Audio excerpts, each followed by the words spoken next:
Today, we're stepping inside a modern sugar mill to discover how ordinary sugarcane is transformed into the white sugar we use every day. But before those tiny white crystals reach your kitchen, the cane goes through a fascinating industrial journey. From harvesting and crushing to juice purification, evaporation, crystallization, separation, drying, and finally packaging. So let's start where it all begins, in the sugarcane fields.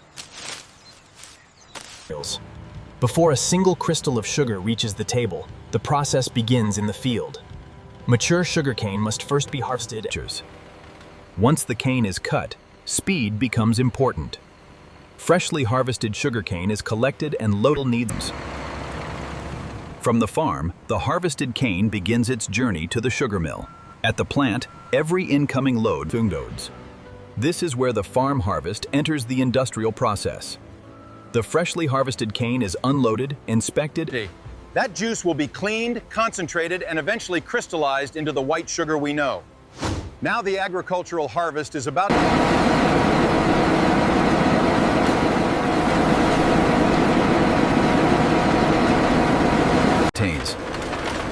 The whole stalk is too large for efficient extraction, so the mill first reduces it into smaller pieces and now the real extraction begins. Powerful rollers squeeze the prepared cane, separating the sugar-rich juice from the fibrous plant material.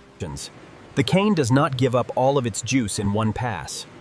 Multiple milling stages squeeze the remaining fiber again. After extraction, the raw cane juice is collected and sent toward the purification section. At this point, before the juice can be purified, it is carefully heated to prepare it for the clarification stage. Temperature and flow are closely controlled throughout the process. The raw juice contains soil particles, plant material, and other natural impurities. In the clarification stage, After clarification, the juice passes through filtration to remove remaining fine particles.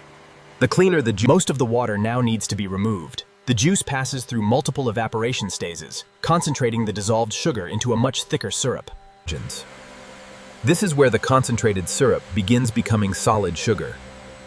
Under carefully controlled conditions, the crystals have now formed, but they are still surrounded by a concentrated liquid, the mother liquor, called mother liquor. Refining removes additional unwanted color and impurities, so the sugar can reach the clean, bright appearance expected from refined white sugar. The crystals have now formed, but they are still surrounded by a concentrated liquid called mother liquor. Before packaging, the refined crystals must be dried and cooled to control their moisture content. The result is the bright, free-flowing sugar familiar to consumers. The centrifuge uses controlled high-speed rotation to separate the sugar crystals from the remaining mother. After separation, the crystals still carry traces of the surrounding liquid and color. A controlled washing step helps clean the crystal surface. The crystals are washed to remove remaining impurities and traces of liquid. Next, the sugar goes through refining and filtration to remove remaining color and particles.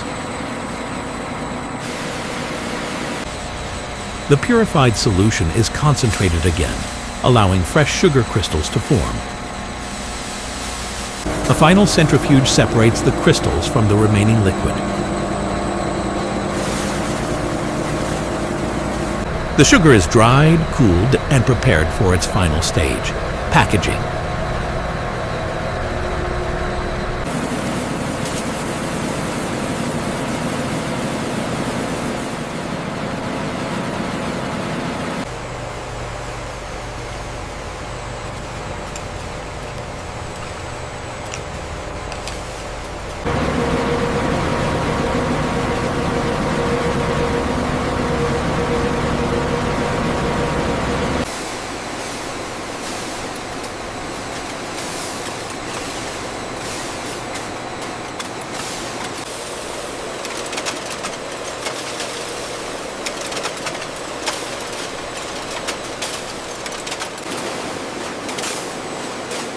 And that was the complete journey of how sugar is made, from sugarcane to the finished product.